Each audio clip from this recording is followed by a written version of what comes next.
Welcome, welcome, welcome, ladies and gentlemen, and children. No, that's wrong script. Sorry. I've always wanted to be a ringmaster. But anyway, welcome back to Talk Back. It's brought to you by the Mustard Seed Restaurant located in Southgate Mall. Herbert and Gerbert's Sandwich Shop, now open on Higgins Avenue next to the Big Dipper. Stop in for a signature sandwich or stay right where you are and call for a delivery. NC Design Studio, where they specialize in high-end residential architecture and commercial development. Online, ncdesignstudio.com. Kootenai Creek Village, the maintenance-free active adult community in Stevensville, 777-5387.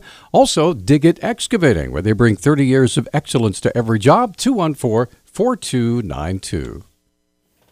Okay, welcome once again, everybody. Peter Christian, John King. Good morning. And a good friend of the program, who, as a matter of fact, we couldn't have this program if it wasn't for this guy.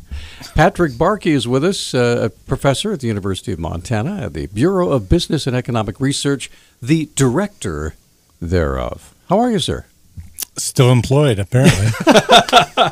Despite coming on our program I more know, than once before. he defies the odds when it comes on the show and he still has a job. So anyway, so welcome. Now, the Montana Economic Minute, the voice you hear, of course, very familiar. You had some pretty interesting things to say this week on the Montana Economic Minute. And not only that, but there was also a big write-up in the Associated Press regarding some news that has come out regarding what we thought was going to be this big boom in Montana, which isn't quite as big a boom as we had thought, right? Well, it was big for quite a while. Yeah. I think it, as you traveled east, it got bigger. And all you got to do is look at towns like Glendive and Sydney to realize how big it is. But I think the story that we're telling for the state economy is that it's not so much that the boom is over, but it's changing. And it had to. It can only live for so long. And, if you're looking at, if you're looking for this continuous extra pep in the economy for the commodity boom, you're not going to see it, in all likelihood, because the forces that shape that boom, which ran for a long, long time, are really evolving, and that boom is over. Now, when you say evolving, what do you mean? I mean, I know that oil was up for a long time. Now it's down. Prices on some grains like wheat, things like that, are down. Gasoline. There are oil trains. We drove back from Helena on Friday and passed at least 3 oil trains just sitting there. Basically on sidecars, waiting to be filled with oil, and that they just weren't on the tracks. They weren't rolling. So, well, what's going on there? Well, a lot of different stories are all coming together. First, just to answer your question about oil, the oil is quite busy in this country still. Okay. Prices are low, but there's no signs of a bust in production. Okay. Just to make that clear. But what's going on is that that famous economist who no one seems to remember his name, who said that things that can't go on forever usually don't. And so you have double-digit growth in Asia, 10.5% growth average for the last 11 years. That's not continuing. It's might be going out with more of a bang than a whimper, as we can see. But that's the evolution. So you had an extraordinary period of time when prices for all commodities, not just the ones you mentioned, but metals, foodstuffs, ag goods, all energy commodities of all kinds. Gold and silver. Gold and silver. I mean, some of them have been exceptions for some of the periods. Certainly, silver is not. Gold has gone its own way, but it seems to be suffering a bit as well.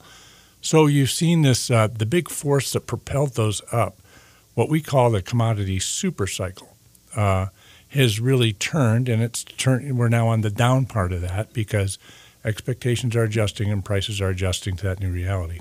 Well, can you go into the economy super cycle a little bit more? Because it almost sounds like a weather event, like the El Nino or something. What are the driving factors behind the super cycle? Okay, it's not an economic super cycle. It's a commodity price super cycle. And I think we're still trying to understand what they are. But first off, you can see it. So if you look at the 90s, before the cycle really kicked off, you saw the ordinary fluctuations in commodity prices happen for a million reasons. Bad harvests, bad weather, international events, things that affect production, prices go up, prices go down. But then in the last decade, you saw this big doubling or more than doubling of all commodity prices taken together. And that came about for at least two reasons. One is that Asia grew, and the second is that we had a more mature financial market, lots of cash floating around the global economy. People were placing bets, prices went way up, and demand went way up. And tens of millions of people came out of the middle, entered the middle class globally, and poverty rates were declined. So it was a good thing. Well, I think it was a good thing. It was certainly tough on people buying commodities. I mean, we saw sustained gas prices. We grew to accept gas prices north of $3 as being just normal. And now at $2, they seem low. It's good for the producer, but not for the purchaser. So by calling it a cycle, are we assuming it comes back around? We see those price increases again? And how far out would that be predicted if it's going to come around? Well, first off, predicting commodity prices is a risky business. But what I'm talking about is that there has been it is a little bit like El Nino. That's not a bad analogy. It's a super cycle that drew prices up, and yes, we think they're coming down. Are they coming up again? Well, geez, I mean, it took 10, 15 years for them to be pushed up. So there's no telling that this cycle is going to repeat itself. Again, El Nino. That's not a bad analogy. But my point is that if you're looking at the medium-term future of the state economy, that's benefited in many cases from that run-up of the past, that run-up is unwinding, and that source of growth has changed. So when you look at it from the 100 miles up, okay, and you see, if you look at, say, starting the 60s, 70s, 80s, 90s, have you seen a trend of this super cycle, or is this a new phenomenon? I think it's new. You have to understand that there are economies in Asia that are 50 times as large today as they were during World War II, which was ended 70 years ago, as we know. So, those forces are there, but you're talking about some brand new players at the table, and so yes, this cycle it's taken people by surprise, and we're still trying to understand it. One of the things I was hoping you could kind of explain, to take it back to Montana, how the diminution of the super cycle is going to affect the state. Obviously, we're heavily invested in many commodities. So what do you think that will play out? How will that play out inside of Montana? Well, it already is. I mean, the first thing to note is that there's more things going on in the economy than just this. Okay, so there is a lot of things that are compensating and taking up the slack. So when I say how it'll affect the economy, it doesn't mean that's a prescription for exactly how the economy is going to do. But clearly, Montana is a state with some exposure to this, all right, both on the ag side, the energy side, the metal side. And there's different stories for each. But by and large, what's happening is you're seeing a cooling off of investment, a cooling off of job growth, and in many cases, a cooling off of state income, state revenue from these sources. Wow. Is this across the board, or is there an outlier somewhere? Oh, there's lots of outliers. First off, oil is not nearly as bad as people say. Oil is, oil is not oil anymore. Oil is now shale oil. And shale oil is not the same in terms of its scale of production, the way it's ramped up. Shale is stuck. And the U.S. oil production, as I said, is up. Montana oil production is actually modestly up. North Dakota oil production is up. Will it last forever? Maybe not. But there's lots of individual stories. Palladium, platinum, some of these metals, they have their own markets. So we're talking about the broad, as Peter said, the view from 100 feet, 100 miles. Yeah, there you go. Or 100 feet. 100 feet. Either way, I'm scared of heights. So, by the way, all three lines are open, 721-1290. If you want to visit with Patrick Barkey, give us a call. You can talk about the economic or commodity super cycle or anything else economic-minded. Give us a call at 721-1290. That's right. We'll be right back. Stay with us. Oh, yeah. 721-1290 is our number. Or you can call 1-800-568-5309. Also, we have you can make your comments on our Facebook page. We'll share them with our august guest. Is that a good one? August? It's very good. Thank you. And it's also August. So I can't think of a more appropriate. Can we have an august guest in September? I don't know if that's even possible. Patrick Barkey joining us from the Bureau of Business and Economic Research. Yeah, one of the things that you brought up was that oil production is actually up in Montana. And this runs contrary to a lot of news that we've seen. In fact, we interviewed not too long ago a gentleman from the Montana Petroleum Industry. Yeah. I can't remember the name of his group. And he was talking about how there hadn't been any new wells drilled for a while. So any extra production, it sounds like, must be coming from these older wells and through new technology at retrieving the oil from those wells. Is that, can you kind of explain how we're getting more oil out of the ground? Well, the first thing to put it into context is you're not dealing with a very large base. Montana's oil production is not like monotonically up every month. It's been fluctuating, been fairly erratic, and that's fairly common. But even for oil to stay steady, there must be new drilling and completion of wells. Unless, like you say, we're taking measures to get more production out of existing wells, which has been happening in Montana as well. So I don't think there's a lot of increase there to be explained. I mean, there's a monthly dip up here and there. It's much more erratic. I think you're seeing a much more meaningful and easier to spot pattern in Texas and North Dakota, which are the two largest producing states, and that's due to drilling and completion of wells. There's still drilling rigs in the field. There's a lot of efficiency in the oil industry. We pay a lot of attention to the oil industry. Because we're trying to understand it. It's really it's both an interesting thing to study, as well as a very important thing to predict just for economic livelihood. Now, is there any way to determine just exactly what kind of economic impact the oil industry actually has in Montana? Dollars and cents as to it contributes X amount of millions and X amount of jobs. Well, yeah, and my colleagues at MSU Billings have done exactly that. And as a matter of fact, it was the Montana Petroleum Association, Dave Galt's group that commissioned that study. So I believe that study's been done every couple of years. I don't recall how it turned out, but it depends how you define it. If you're going to define exploration, you're going to define it in terms of services. You're going to define it downstream things. I mean, everything from water trucks to food services, not to mention the refineries. Sure. Yeah. And now, go ahead, John.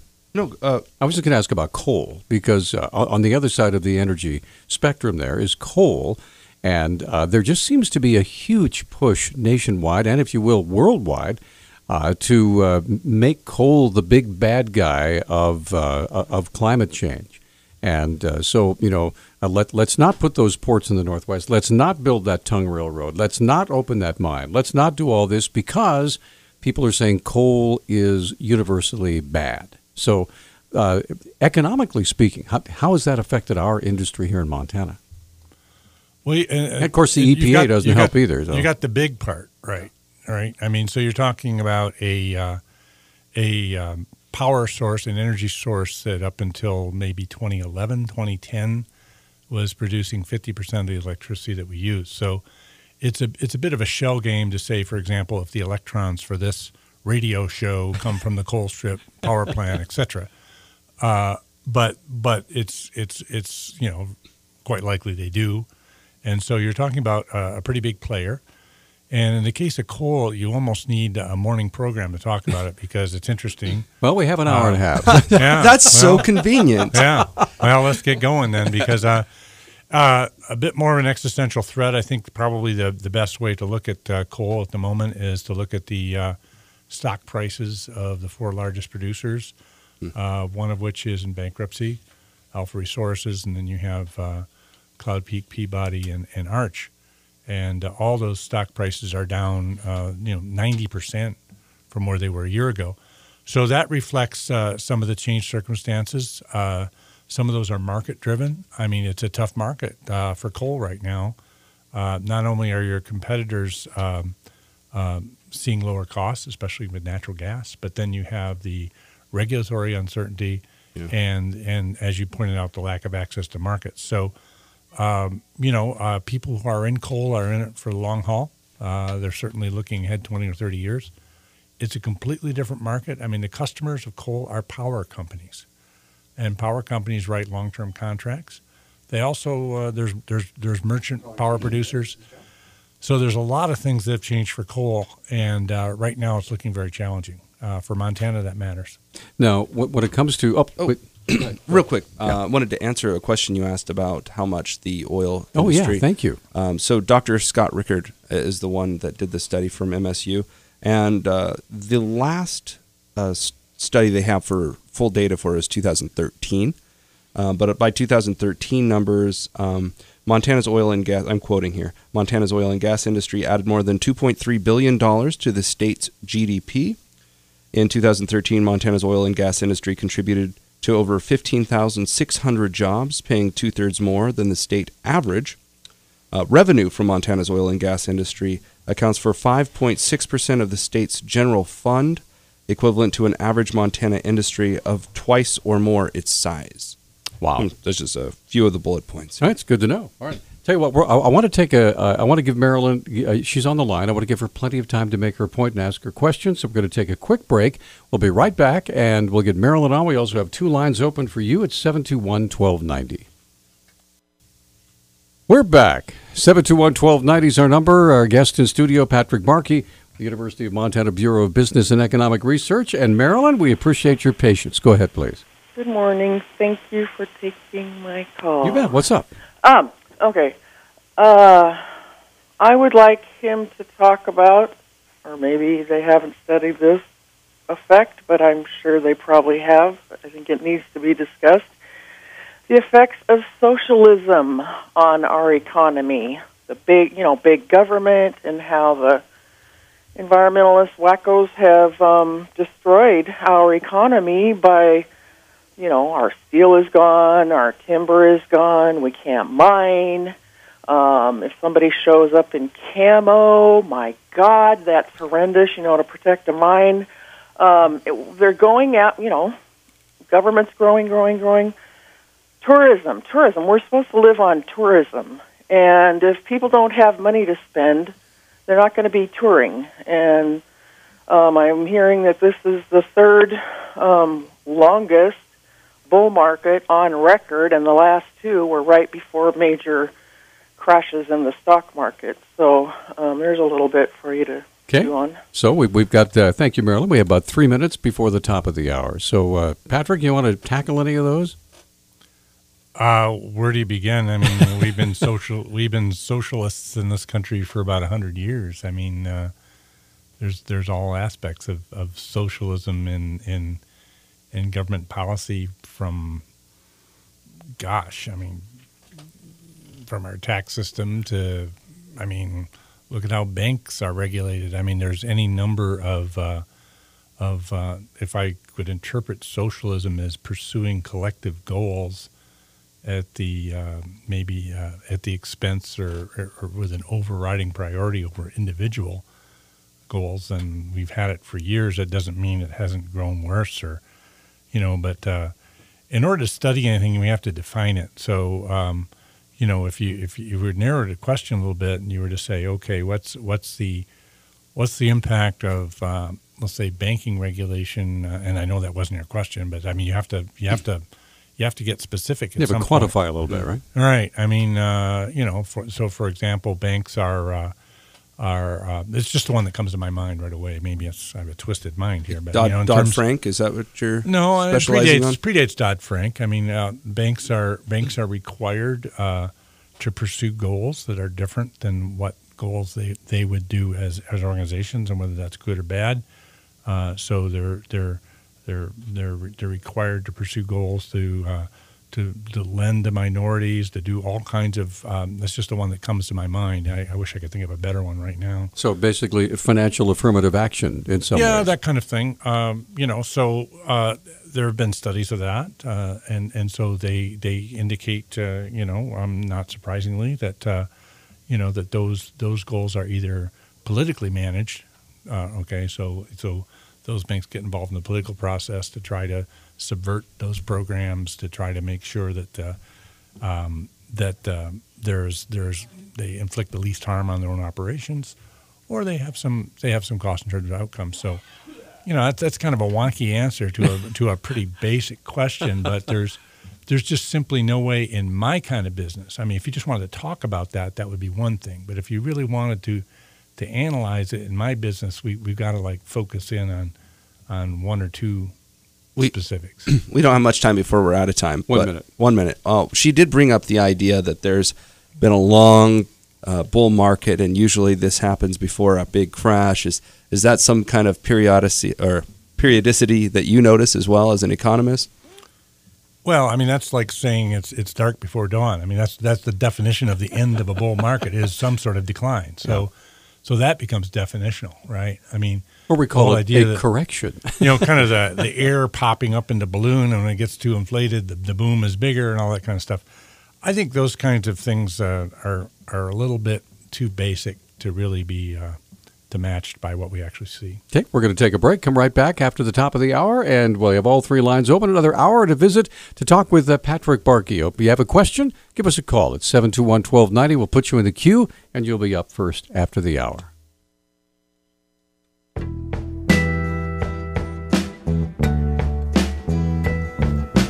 Ladies and gentlemen, a very important announcement that we have just learned that Neil Young and the Promise of the Real, that's his band, I guess, and the Rebel Content or Rebel Content, I'm not sure which one that is, tour.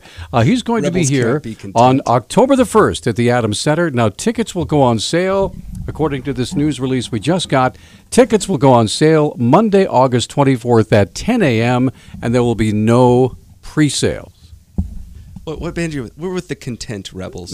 We're a little bit old school. Rebel Content. We don't ruin the hotel room. I kind of like Rebel Content myself. I think that actually is the name, Peter. And the front man for the band, ladies and gentlemen, right here at our studio, the fabulous Patrick Barkey. How are you, sir?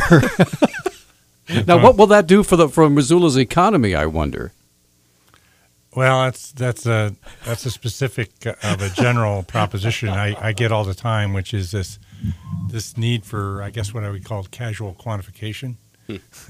Hey, when the Grizzly Bobcat game comes to town, what economic impact does it have in Missoula? I call Patrick with that every year, and he goes, "Would you mind calling somebody else, please?" We do studies here, So, well, generally, if you ask that question enough times, someone will give it to you. So you get a number eventually, but you kind of get what you pay for. It's kind of like shaking the magic 8-ball a little bit. Yeah. One of the things that I wanted to bring up with you, Patrick, so last Thursday we had a bunch of city council candidates in studio, and I was kind of surprised by some of the answers I received. Big spectrum, by the way, of political positions from left to right. And one of the things that they were all agreed on is they didn't want to see property taxes go up in Missoula, and they all were really concerned about affordable housing in Missoula. And so I guess my question for you, Patrick, the economist, how would you deal with that issue? How would you bring more affordable housing or allow more affordable housing to be built in Missoula? If you could even describe affordable housing, because, like you say, one of the things you have to do is you have to define a term before you can begin studying it. Well, in that case, it's fairly easy. I mean, the HUD has come up with what's called a housing affordability index. It's pretty simple. It compares median incomes in the area to median home prices, and it makes the observation that families are equipped to handle a debt load for their housing, be it a rental payment or a house payment. I think the fraction is 30%. Of housing, and if you're above that, you're stressed. We're nowhere near that. Well, I visited with a friend who actually is a consumer counselor, and he helps people who are in too deep with and he said, what he says, if you are paying anything more than 37% of your total income on everything to do with your house, then you're paying way too much. You can't survive and grow and save and have a successful, economic life if you're paying more than 37%. Many of us are paying 45, 50%. So, anyway. Well, I mean, but that's that kind of cookie cutter formula, kind of give me a number kind of thing, doesn't work exactly. I mean, when prices are high for things that you want, you devote more of your income to that. That's natural. But just getting back to measuring affordability, by that measure. You go around markets in Montana, particularly western Montana, and you find affordability issues getting more pronounced. I mean, oddly enough, the recession was good for home affordability. It was not so good for job security, so the real estate market was in the tank.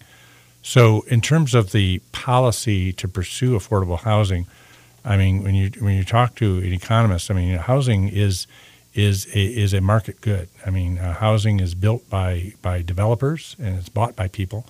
So our governments at any level, with some exceptions, don't directly provide housing to people. But what governments do is get involved in the permitting process, the zoning process, and so forth. And the lending process. To some extent, I don't think locally we get involved in the Federal lending government. process. Okay, gotcha. Okay. So here's the not so politically correct answer to affordable housing. The way to make housing more affordable is to build more of it. Okay, so building more of it means exactly that. It could mean higher density housing. It could be housing that doesn't have setbacks. It doesn't have all the various requirements. Right now, it also could be housing that has an impact on the water supply and on wells and all these things. So there are a million handles that people can pull to stop housing from being built, stop being built in your neighborhood or anything you want to mention. So without more housing being built, which may change the character or it violates open space. I mean, there's so many things that are but it's supply and demand. All right, it's a desirable area. People want to live in Missoula. That's reflected in the prices and the rents people pay. So it's pretty simple to my mind. How to make that happen, I don't know, but politically, it's not so simple, right? Remember watching the ADU fights not too long ago, which is basically what you're talking about decreasing setback limits, et cetera, for housing, alley houses, things like that. Yeah, and or the open space debate. Both of these things are big issues. Don't get me started with open space, okay? Seriously.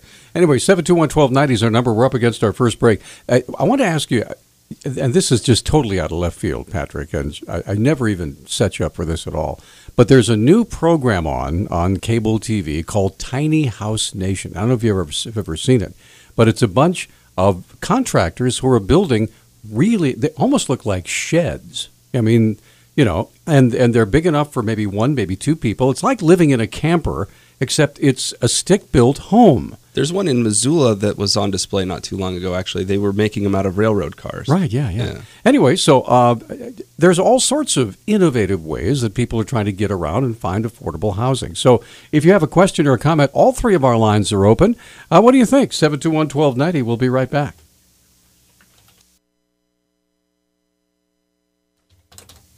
Okay, just a little hint there.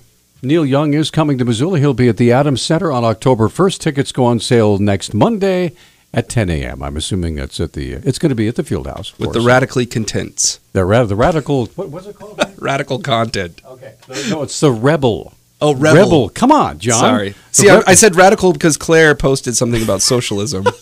Claire is offering a definition of socialism. Okay, here. go ahead. She says, let's try this meaning. Socialism, : political and economic theory of social organization that advocates that the means of production, distribution, and exchange should be owned or regulated by the community (government) as a whole. Synonyms would be leftism, welfarism, radicalism, progressivism, social democracy, communism, Marxism, and the labor movement.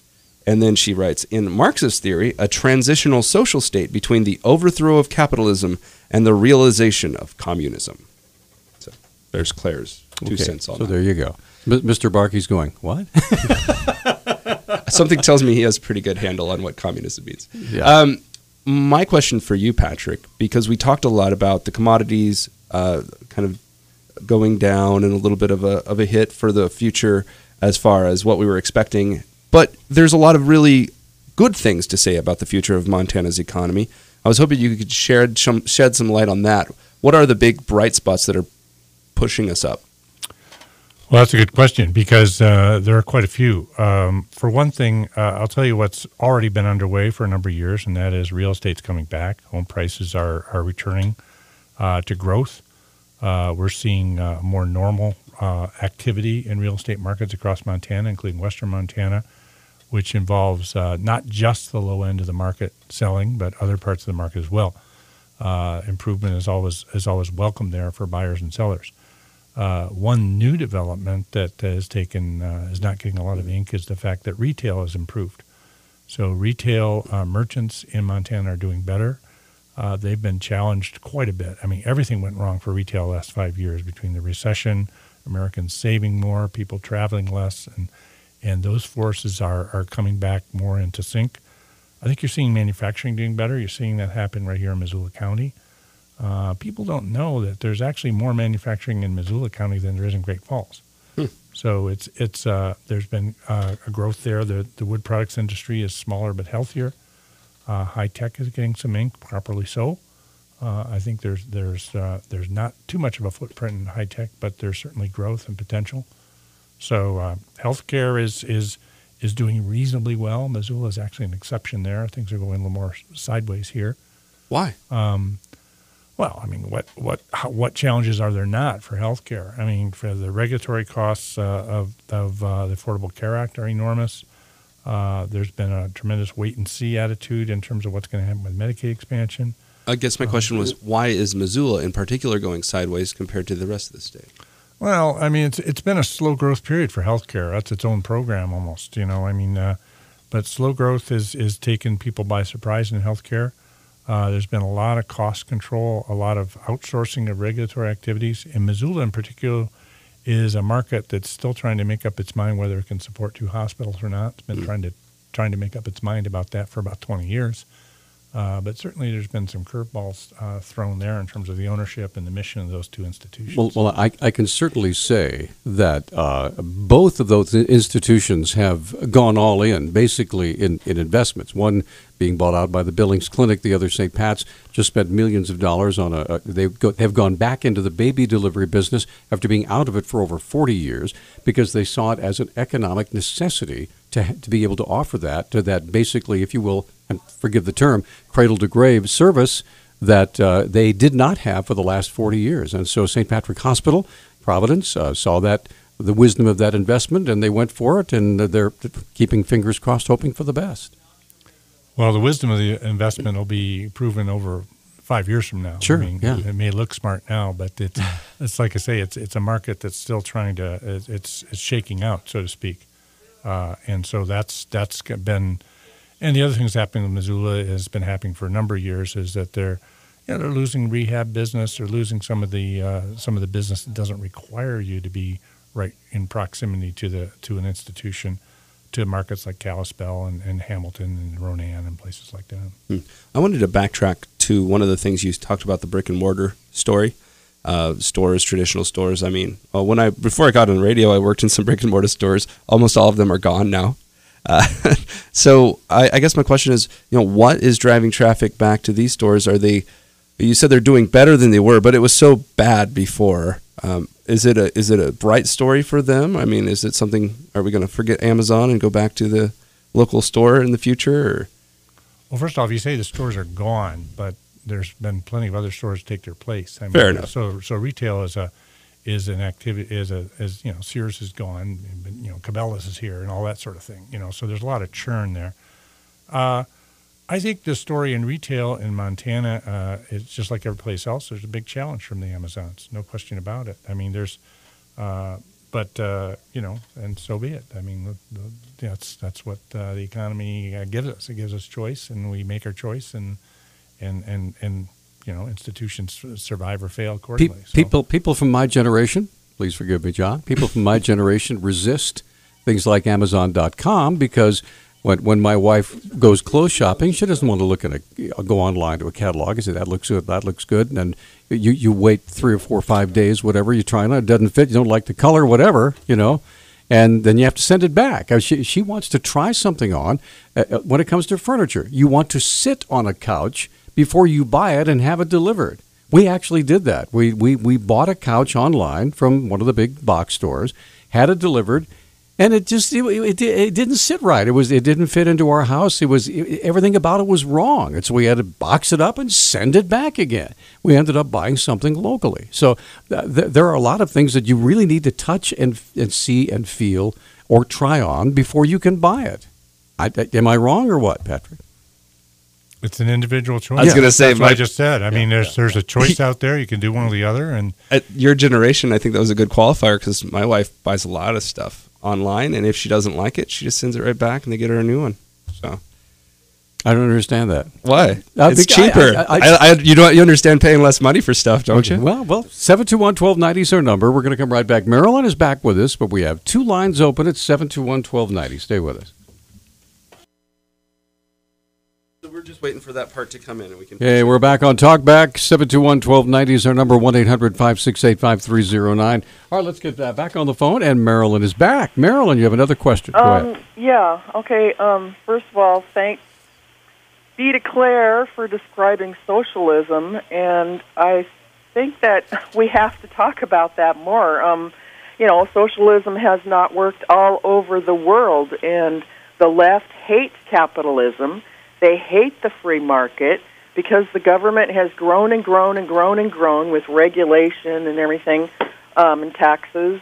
Our free market has not been able to really be the free market that we would like it, or the founders created it to be, and the effects of that need to be talked about more. I mean, yes, 100 years, thank you, Woodrow Wilson, FDR, and Rhino Republicans, they've been furthering the growth of government and higher taxes and regulation and socialism. So we can't discount that, and America, is the one place where we've had some liberty to be able to take off and grow our economy, use the resources that are in the ground that God gave us to use, and yet we've had these communists attempt to stop us at every turn. And so let's talk about that. I mean, it affects everything.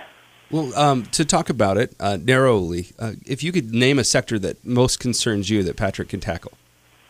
Name a sector that most concerns you. Where you see sector of the rampant economy. growth of manufacturing. socialism. I mean, how about manufacturing? We used to be a big manufacturing country. We Okay. made things. We produced things. Tourism doesn't produce anything. There's things like steel and... Yeah, timber, the Right. mining. Okay. They want to ride their bikes, but they don't get a clue. They're so dumb. They don't figure out that, it takes a mind to operate to get a bike made. I mean, just simple stuff like that, but Okay. it's huge. It encompasses everything. Let's give it a shot. So, Patrick, round 2. Patrick is going to describe how to make a bike. Yeah. So Impact of socialism on manufacturing. That one doesn't come to my mind right away. I mean, let me spin your question a little bit, because manufacturing. I mean, we have a fairly large and healthy manufacturing sector in this country, and we have one in Montana, and we study the heck out of it. Okay, it's certainly a lot different, in terms of exactly how we do things. And gosh, I mean, I think maybe the word I would use to capture what you're talking about in manufacturing is not socialism, but would be globalization. Because we have a lot of, we don't have textiles in this country so much anymore. Those are overseas, but we've got a heck of a lot of everything from semiconductor tool manufacturing here in Montana. So, okay, if I were to be in your shoes and be asking me a question, I would portray it as kind of a Europe versus U.S. kind of thing. I mean, Europe has a much bigger social welfare state. Europe has gone a long way down the road that you described. Europe also has much slower growth rates than the U.S. So U.S. is growing 2.5%. Europe's growing maybe 1%. Europe has a bigger social welfare state. Europe has got paternity leave. It's got employment for life. It's got lots of things where government has much more of an involvement. So.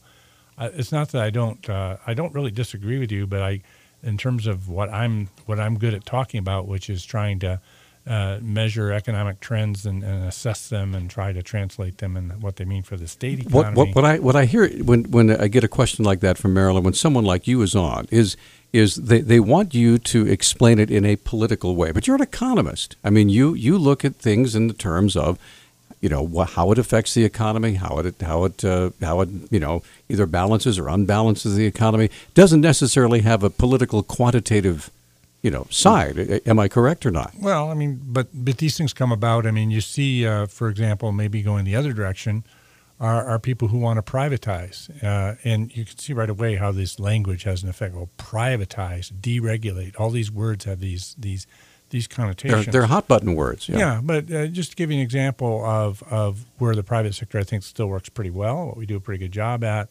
You look at airlines; they were deregulated. So it used to be people forget, but it used to be that you had to have government approval for every air route. Right. And that was it was like regulated electric. So that was changed in the late 70s. The Civil Aeronautics Board is one of the few agencies that ever went out of existence. That doesn't happen very often. And as a result, we had deregulation in airlines, and we have a lot more growth in the airline industry. People say it's not polite and it's too crowded, and people have complaints about it. But if you were to look at the fares that are being paid today in real terms, I mean, that's kind of a success story of getting away from something which is government planned. And I think there's a lot of potential for that. Can the rest of the economy take a lesson from that?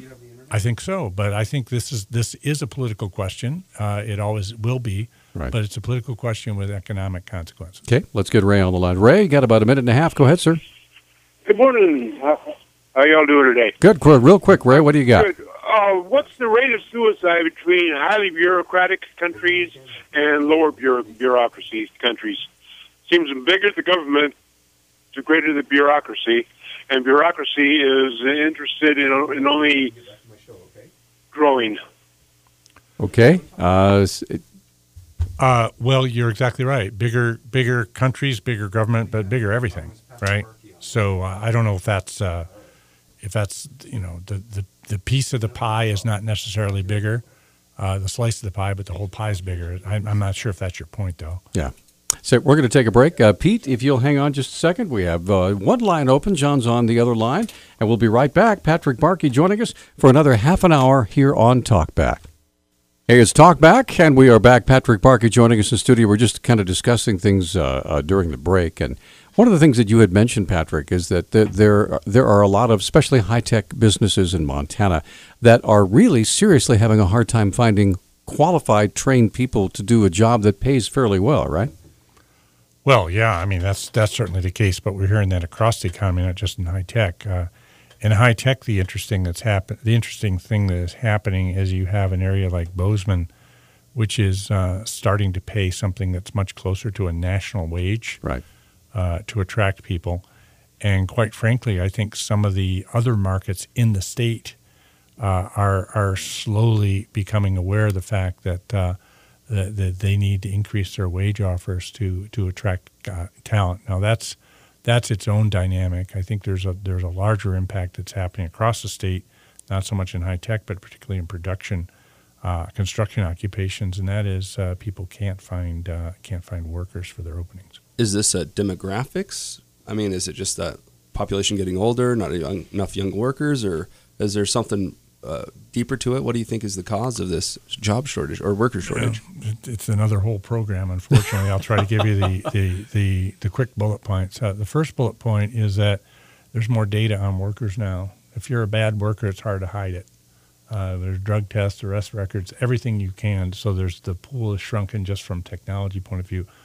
I think the more important point of view, though, is that a lot of people have drifted away from production and skill-oriented occupations because they've been told somehow that there's no jobs there anymore. Well, that's silly. I mean, there's lots of jobs there, and there are different kinds of jobs that require different skills. So there's some reluctance there for people to get involved in that. If I may say, my across the street neighbor is my friend Lance the plumber. He is, according to what he told me, the youngest master plumber left in the state of Montana, and he's pushing 50. And he said it is so difficult for him to find someone who knows what they're doing in the plumbing business, because the way apartments, they're building these huge apartments, they're building homes, they all have to be plumbed, right? Well, some of the work requires a master plumber to oversee, because there's so much going on with certification, things like that. And there are people calling him up, offering him a $1,000 bonus, a $2,000 bonus, anything. I need you over. I can't. I've got 10 jobs piled up. I'd love to take the money, but I just can't do it. Wow. So if young people are out there, become a plumber, become an electrician, become a glazier. Look into those things, because they pay really good money, And, you get to live in Montana. So Glacier. How do you spell that, Peter? Oh, for heaven's sake. The follow-up question real quick. We were talking about wages and higher wages in Montana. I mean, really, to have affordable housing, one really nice thing would be to have higher wages to make everything a little bit more affordable. Do you see that happening over on this side of the state with these wage increases? You had mentioned Bozeman in particular, I think. Do you see it happening elsewhere where we're up to national standards? Well, there's no force to make that happen. I mean, wages go up, but the question is how do we go up relative to other states, and how do we go up relative to inflation? And sadly, Montana as a whole state, the record on that is pretty dismal. We've been ranked very low, and there's nothing more depressing about it. But that's so I think the reason why people don't take that problem on head on is because it's a hard one to solve. It's easy to tell your kid how to do better. Get your education, study, work hard, become a glazer if you listen to Peter here. But there's these individual stories. In terms of growing wages for the whole economy, that's something that involves taking on some issues that a lot of people aren't really prepared to address. It's more than just the way you grow wages in the entire economy is not just find some way to make us all make more money for doing the same thing. That doesn't happen. What happens is you change the nature and the character of the state's growth. And by the way, more people move here. Okay, let's get back to the phone. And Pete, thank you for your patience and holding. Go ahead, sir. Good morning, Patrick. And I just wanted to comment on two things. You talked about manufacturing is coming back a little bit here in Montana. I think it's really important to keep the perspective to where manufacturing was as a percent of our economy, commerce, and wages in the state. When the paper mill, the smelter in Anaconda, refinery in Great Falls, 11 other sawmills were operating, compared to what we have now. And so it has been coming up because it's almost back to zero. And we hear our state commerce director talking about what a nice role tourism is playing in our state. Well, yes, indeed it is, but they're part-time jobs. They're low-paying jobs.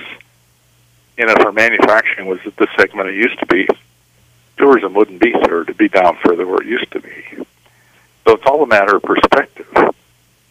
And then you talk about, which is correct, the skill positions like the plumbers, et cetera. We have Missoula College here, which is, I think, really not being utilized to its full extent for trades and labor and training. We're trying to use it as a feeder college more than as a skill training college. So I just wanted to throw that out. Pete, thanks for the call. Appreciate that. So any comment, Patrick? Yeah, those are all great points. I would quibble with a few, but not really. I would agree. I mean, basically, speaking of perspective, if you go back to a period when Montana, we're currently 49th in terms of per capita, well, in terms of earnings per job. We were much higher. We were in the teens in terms of our rankings when the Anaconda Copper Company was still in operation. Now, that era is gone. And by the way, we're not the only state to see that kind of big change. Ohio, you can't put Michigan, this genie back in the bottle. Things have changed. The nature of manufacturing is different, and that's how it is. But there's still opportunities in manufacturing. It's a different kind of manufacturing. You're right. From a sense of perspective, it's smaller, but it's an opportunity for the state. Harkening back to yesteryear will not bring it back, right? No, and you can. I mean, there's a legacy of that we don't like so much either. So, and that's certainly the environmental legacy, which we've all learned a tremendous amount about. Sure. So it doesn't mean that I think mining and manufacturing now are much more responsible sectors of the economy in that respect. Yeah, the caller, I think Pete was his name, referenced not only the mining industry but the lumber mills. That's a little bit more of a recent scenario. We've been seeing so many go offline in the last 10 years, it seems. Yes. Again, that's another program, but basically there's been 2 or 3 hits on lumber. One, of course, has been the huge downturn in building, and wood products is permanently smaller, largely because of what's going on in terms of timber availability here, and we've talked about that on past programs. I'm sure you have. the inability of the federal government to really let go any of the product and manage that land is something that's it's a travesty, is what it is. It's bad on so many levels, but it certainly impacted the size of that industry here. Increasingly, the lumber needs of the U.S. Residential building community are being satisfied by places like the South and Canada. All right, we'll come right back. Catherine and Aaron, we'll get you on. We have one line open. At about 15 or 16 minutes left in the program, we'll be right back.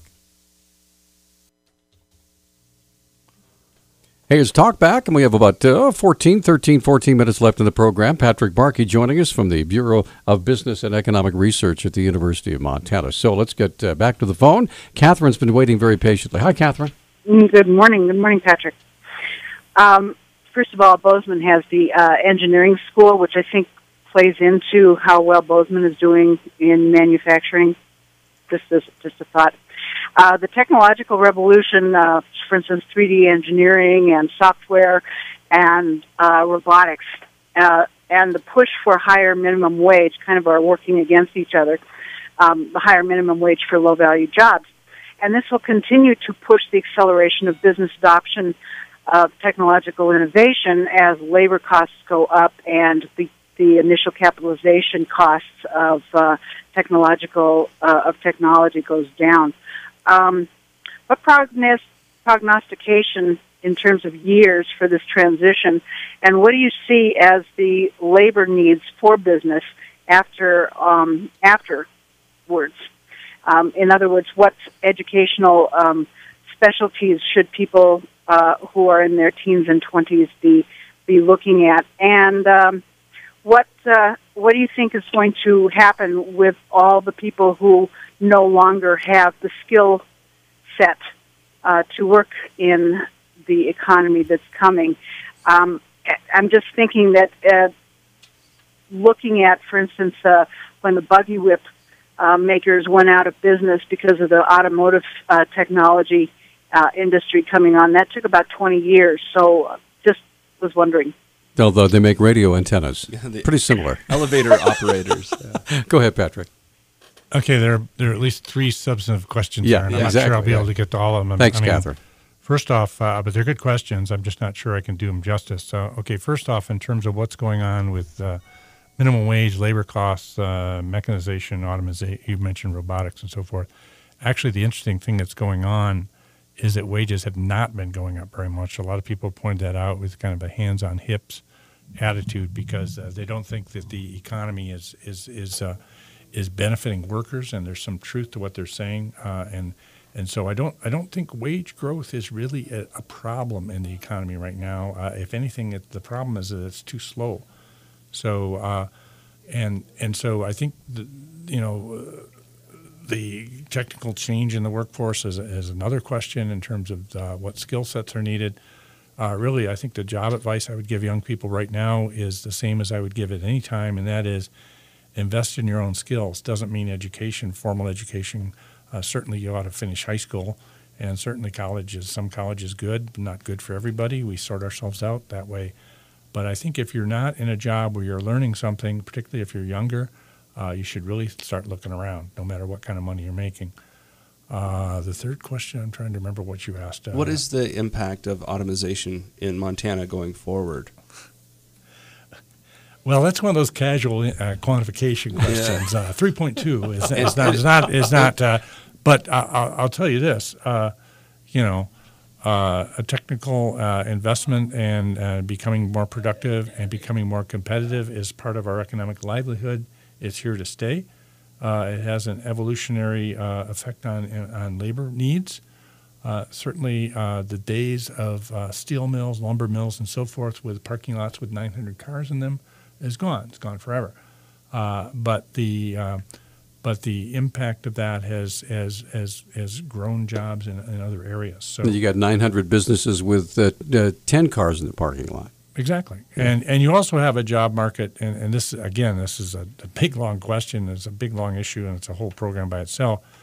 But the way the job market works and has worked for decades is you don't spend your whole career with one employer and one occupation. I wanted to ask you a follow-up question to something she talked about early on. And it's kind of urgent because we'll be talking about it in the next presidential cycle, and that is the impact of a federal $15 minimum wage. It's something that's being touted by at least Bernie Sanders. Other politicians have been running it as well. What would the impact of something like that be in Montana? You said wage growth was slow, and it might be a beneficial thing to have increased wage growth, right? So what about a minimum wage jump? Well, okay, there's two ways to proceed. We can talk and try to understand how to address the needs and challenges of the economy, which involve the things I was just talking about in terms of becoming more productive, becoming more educated, trained, having better fit between workers and jobs and opportunities, and realizing market opportunities. Or we can jump into this artificial blogosphere thing and start talking about somebody's proposal to do X, all right? So if you narrowly want to answer the question of what's the effect of a $15 minimum wage, then you're spending attention that you should be spending on more important problems, all right? But if you narrowly want to address that, well, that certainly increases the cost of labor, and that'll have profound consequences for those markets, So are we moving ahead and solving the problems? Well, no. I don't just think, creating new problems, aren't we? Well, I think the only thing you can say about the minimum wage argument is that the people who are putting those proposals out there, I think their motivations are good, and I think they want to see people do better. Okay, I just don't think that particular tool is a very good one. Okay, we're going to come right back. Patrick Barkey joining us in studio for the next few minutes. Aaron, I promise we have a 1-minute timeout. You're coming out right after the break, so stay with us. Okay, we're back on Talkback 721-1290, and Patrick Barkey joining us in studio, the director of the Bureau of Business and Economic Research at the University of Montana. All right, Aaron, good morning. You have a question for Patrick. Go ahead. Yeah, I had a couple of questions. First of all, we hear often about stimulating the economy, especially local economies, with highway projects or certain building projects. And I was wondering about the economic viability of that. You know, if you take away from the whole to stimulate a certain area or to do a building project, is that really helping everybody out? Is that really going to have a beneficial effect on the economy at large? And secondly, what is the economic impact? I mean, we hear a lot about, on both sides, about the economic impact of big box stores in a local economy. What do the numbers bear out in those situations? Okay, thanks for the call, Aaron. Yeah, I think your skepticism is justified. I think you take a look at a big picture and you look at focusing economic resources in one place for any kind of project. Obviously, buildings and highways are very visible, but there's lots of examples of that. I think you do have to consider the impact on the entire community. You take an area like Missoula. Missoula benefits a great deal from having a state university here, and all the state resources that land in Missoula to promote that I think are certainly good for Missoula.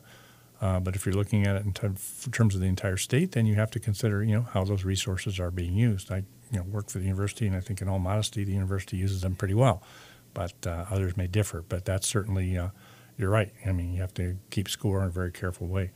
In terms of the impact of big box stores, we actually don't think of retail as being an area that can grow the economy. In other words, in Missoula, if we were to build 5 new manufacturing plants, or even if the university were to expand, we think that would add to the economy. But retail tends to compete and grow and cannibalize existing retail. Now, there's one exception to that, and that is when retail grows to capture market beyond Montana or even outside the region.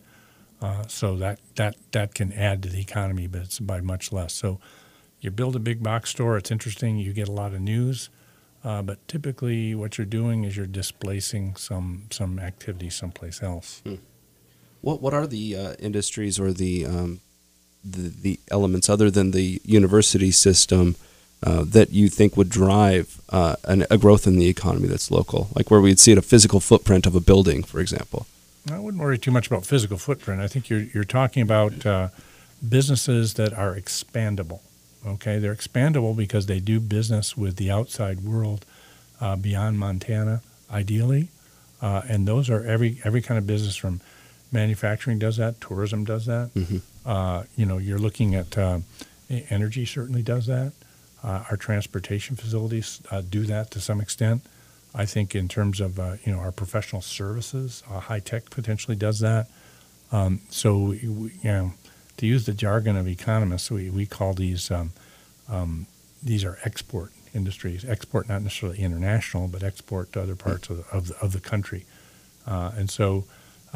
Ironically, this whole idea of grow your own, know your farmer, all that sort of thing, is great. I mean, each to their own, But in terms of growing the economy, what we need are Montana jobs that serve the world.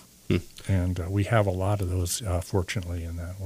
Two of my friends own two very different businesses, Selway Armory, which sells guns and ammo, and Upcycled, which sells recycled products that are made into wallets, everything. Both of these companies are Missoula businesses with brick-and-mortar stores, but they make most of their money, barely break even on the stores, and make most of their money online.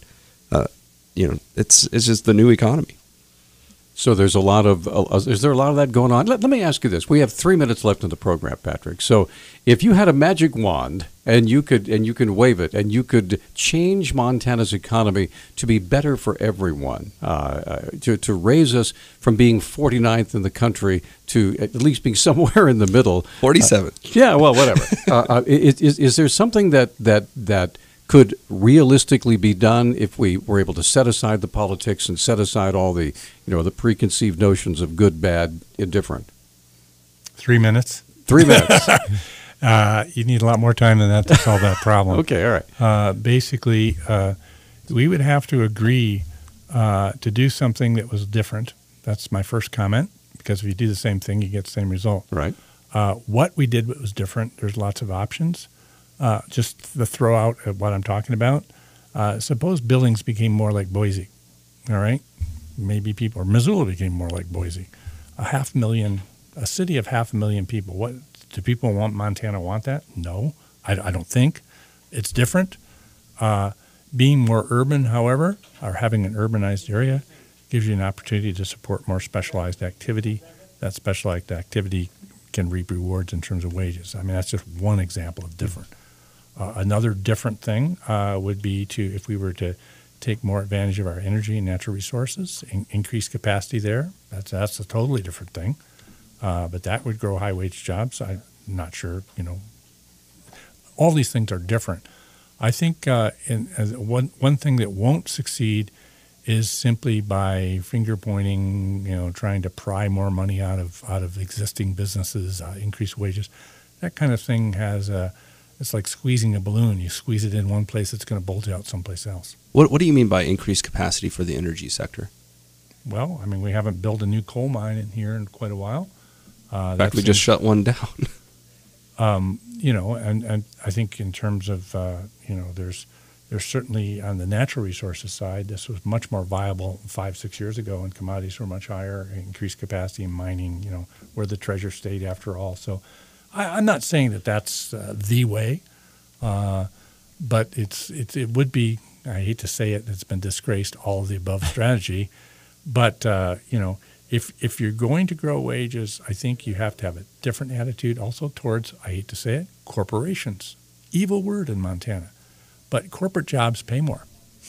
If you like high-wage jobs and you don't like corporations, you're probably going to be unhappy on one score or the other. And you'll be on the outside looking in, right? Basically. Well, possibly. Okay, so real quickly, 30 seconds. If we want to find out more about what you folks are doing at the Bureau of Business and Economic Research, where do we go? You go to our webpage, and the easiest way is to not even read it all out. It's just to say Bureau of Business and Economic Research. Just Google us, and you'll find it. All right. Patrick, it's always a pleasure. And thank you again for your program for the Montana Economic Minute. I love it every day. Twice a day, in fact. So. Well, I'll have to keep doing it then. Thanks so much. We sure appreciate it. All right, tomorrow, John, real quickly. Yeah, we have Poli Sci Department will be in studio. Have a great day, everybody.